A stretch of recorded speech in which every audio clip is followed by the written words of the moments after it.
How would you find the highest salary in a table? Seems straightforward, right? But here's the catch. Most candidates give an incomplete answer that only solves half the problem. The most direct approach is using the max aggregate function.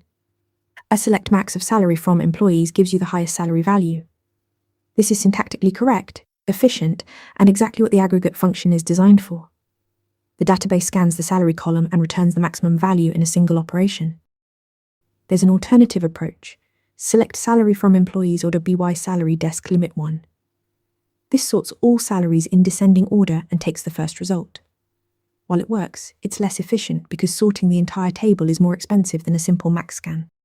Here's where most candidates stumble. What if you need the employee's name or other details, not just the salary number? Max alone won't work because it only returns the aggregate value. You need either a subquery to find rows matching the max salary or a window function like rank to identify the highest earner while preserving all row data. Strong candidates always mention edge cases. What if salary contains null values? Emacs ignores them automatically. What if multiple employees share the highest salary? Your subquery will return all of them. And what if the table is empty? Emacs returns null. Demonstrating this awareness shows you think beyond the happy path. To sum up, use max for the value, subqueries or window functions for the full record, and always handle nulls, duplicates, and empty tables.